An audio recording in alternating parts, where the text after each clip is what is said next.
À mon avis, avec quelle vidéo?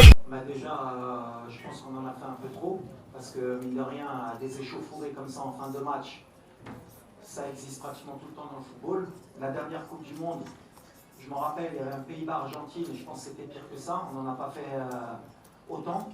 Je pense qu'il n'y a pas eu de coup de donné, il y a eu juste des séparations, il y a eu peut-être des tirages entre certains joueurs, mais comme on a dit, c'était peut-être dû à la tension, à la chaleur, à l'envie de gagner. Mais c'est vrai que cette polémique pendant 48 heures, elle a été, je pense, un peu trop exagérée, de toutes parts. Mais ça ne va pas nous affecter, je pense que ça affectera personne, c'est un match de football, ça s'est bien terminé à la fin, il y a eu le respect entre les coachs, entre les joueurs, on se connaît.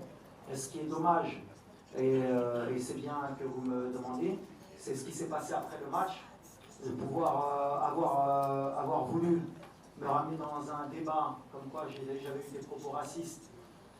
Je pense que c'est honteux, tout simplement, et je défendrai mon image jusqu'au bout parce que c'est pas celle que je donne depuis de nombreuses années et c'est pas celle que je veux qu'on me donne. Malheureusement, avec les réseaux sociaux, avec ce qui se passe dans le monde, avec la haine qu'il peut y avoir des deux côtés, parce que bon, j'ai reçu des messages, moi aussi racistes, des messages de mort, mais je pense que le joueur, malheureusement, lui aussi peut-être de son côté, ça montre qu'on est dans des extrémités pour des matchs de football. Et c'est honteux et c'est pas possible. Mais ça montre aussi qu'en Afrique encore, à la Coupe du Monde, on était tous ensemble, on représentait l'Afrique et malheureusement quand il y a une compétition comme la Coupe d'Afrique, dès qu'il y a des oppositions de style, on essaye de ramener ou à la couleur de peau, ou à la religion, ou à d'autres choses. Il faut qu'on évolue si on veut que notre continent progresse.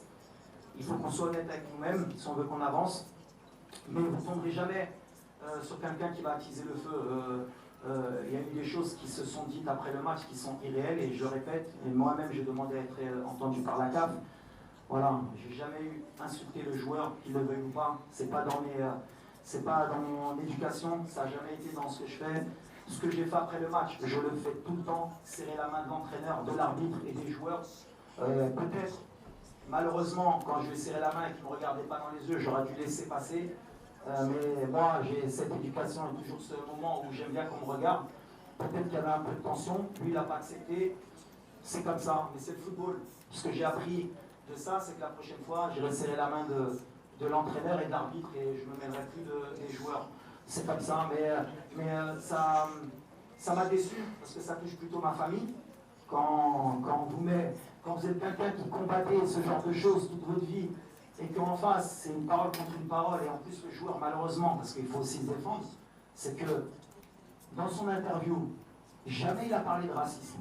Jamais. Et c'est là qu'on voit que la société elle est malade. À partir du moment où il a dit, il a eu des mots que je ne peux pas répéter, ils sont partis tout de suite sur une couleur différente, donc il a dû dire quelque chose de raciste. Et ça s'est envenimé, que ce soit du côté congolais ou marocain. Et il y a des gens qui sont mauvais des deux côtés. Malheureusement, c'est l'être humain. Moi, je suis là pour calmer les choses. Il ne s'est rien passé de plus que d'une échauffourée d'une fin de match. Un joueur frustré, un entraîneur frustré. C'est terminé pour moi. Place au football, on se concentre. Il y a une canne, c'est une fête. C'est une des meilleures cannes peut-être de l'histoire. On continue à avancer. Mais malheureusement, je condamne les messages que peut-être il a reçus, mais je condamne aussi les miens parce que les 48 heures qu'ont passé mes proches, c'est un peu moyen. Question par À mon avis, avec quelle vidéo? Ou acheter un micro-là.